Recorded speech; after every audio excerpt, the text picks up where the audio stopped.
صحیح مسلم کی ایک حدیث ہے جس میں نبی اکرم صلی اللہ علیہ وسلم ایک صحابی کو مخاطب فرما کر کچھ سوالات کرتے ہیں، کوئی بات سمجھانے کے لیے کہ ایک گھر ہو تمہارا جس گھر میں تم رہتے ہو، اور اس گھر کے باہر ایک نہر چلتی ہو صاف پانی کی، ایک نہر جاری ہو جس میں سے پانی گزرتا ہو، اور تم اس گھر سے نکل کر روزانہ 5 مرتبہ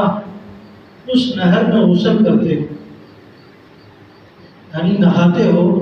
اور غسل کرتے ہو، اپنے جسم کو صاف کرتے ہو، اور یہ روزانہ لگاتار کرتے ہو 5 مرتبہ، تو مجھے بتاؤ کہ کیا تمہارے جسم پر کوئی گند یا میل باقی رہ گیا نہیں؟ تو وہ صحابی فرماتے ہیں نہیں، بالکل نہیں یا رسول اللہ۔ تو فرمایا نمازوں کی مثال بھی اسی طریقے سے ہے کہ جس طرح تمہارے گھر کے باہر ایک نہر ہے، تم 5 مرتبہ اس میں غسل کرو تو تم بالکل پاک و صاف ہو جاؤ گے، اسی طرح 5 وقت جب تم نماز پڑھو گے تو تم گناہوں سے پاک و صاف ہو جاؤ گے، تمہارے اوپر گناہ کی کوئی چیز باقی نہیں رہے گی۔ یہ مثال دے کر آپ علیہ الصلوۃ والسلام ہمیں سمجھا رہے کہ دیکھ لو، جس طرح ایک عام آدمی غسل کر کے نہر سے اس کے جسم پر کوئی گند باقی نہیں رہتا، تو جب اسی طرح وہ مسجد کی پابندی کرے گا، مسجد میں 5 وقت آئے گا، وضو کرے گا، صاف ستھرے کپڑے پہن کر مسجد میں حاضر ہوگا، اللہ کے حضور سجدہ کرے گا، تو اس کے جسم پر بھی کسی گناہ کا کوئی اثر باقی نہیں رہے گا، وہ بالکل پاک و صاف ہو جائے گا۔ اور جب اس کا انتقال ہوگا تو یہ اس طرح ہوگا جس طرح آج پیدا ہوا ہے جس نے کوئی گناہ نہیں کیا۔ یہ تمام چیزیں یہ تمام باتیں ان گناہوں کے لیے ہیں جو صغیرہ گناہ ہوتے ہیں، جن کو ہم گناہ سمجھتے نہیں ہیں اور ہم سے گناہ ہو جاتے ہیں۔ چھوٹے چھوٹے گناہ وہ اس طرح وضو کرنے سے، نماز پڑھنے سے اللہ رب العزت ان کو معاف کر دیتے ہیں، کیونکہ یہ بات بہت بعید ہے، بہت دور کی بات ہے کہ ایک مومن یا مسلمان جو گناہ کبیرہ کر لے، بڑا گناہ کوئی کر لے، اور اس گناہ کرنے کے بعد توبہ نہ کرے، ایسا ناممکن ہے۔ اس وجہ سے فرمایا کہ اس کے تمام گناہ صاف ہو جاتے ہیں، کہ بڑے گناہوں کی تو وہ اللہ رب العزت کے حضور معافی مانگ لیتا ہے۔ ایک مسلمان کی شان یہی ہے، ایک مومن کی شان یہی ہے، اگر اس سے کوئی بڑا گناہ ہو جائے تو اللہ کے حضور توبہ استغفار کرے،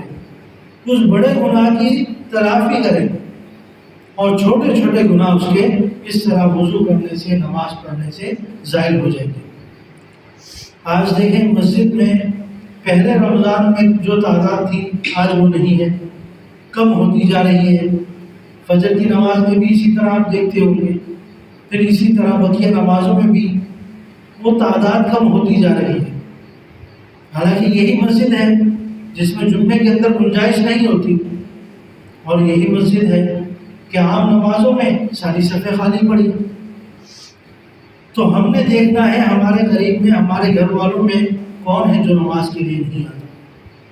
کون سا میرا پڑوسی ہے جو نماز کے لیے نہیں آتا۔ میں اسے لے کر آؤں گا تو اس کا ثواب مجھے ملے گا، میں اسے لے کر آؤں گا تو اللہ رب العزت اس کے نماز پڑھنے کا ثواب میرے حق میں لکھیں گے، اور جب تک یہ نماز پڑھتا رہے گا میرے اجر و ثواب میں اضافہ ہوتا رہے گا۔ تو اس نیت کے ساتھ اپنے قرب و جوار میں اس بات کو چلانا ہے تاکہ ہماری مسجد آباد ہو، اور ہم سب اللہ ہمارے اس علاقے پر اللہ کی رحمت اور برکت نازل ہو، کہ رمضان مبارک کا مہینہ ہے، اللہ رب العزت کی طرف سے تمام خزانے کھلے ہوئے ہیں، اب لینے والے ہم بن جائیں۔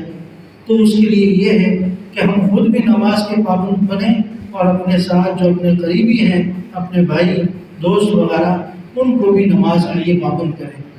پھر ہمیں اس کا اجر و ثواب ملے گا۔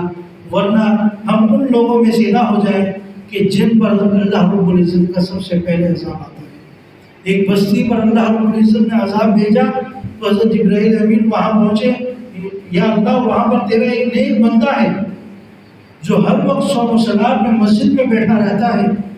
ہر وہ تیری عبادت کرتا ہے اور تیری طرف سے حکم ہے کہ اس بستی پر عذاب دے دے،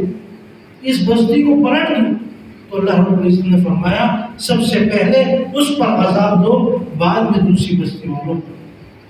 سب سے پہلے اسے ہلاک کرو، بعد میں دوسرے بستی والوں کو۔ کیوں؟ یہ صرف اپنی فکر کرتا تھا، خود تو نماز میں شریک ہو جاتا تھا، خود تو مسجد میں شریک ہوتا تھا، لیکن اپنے بھائیوں کو، اپنے قریبی دوستوں کو ان کی فکر نہیں کرتا تھا، جس کی وجہ سے اللہ کی طرف سے سب سے پہلے وہ عذاب اس پر۔ تو ہم نے فکر کرنی ہے اپنے قریبی دوستوں کی، تاکہ ہماری مسجد آباد ہو اور اسی طرح ہمارا علاقہ بھی آباد ہو۔ اللہ تعالیٰ کی ہم خوب رحمتیں اور نعمتیں جو اس مہینے میں ہم پر نازل ہو رہی ہیں ان کو سمیٹنے والا بن جائے۔ اللہ تعالیٰ ہم کی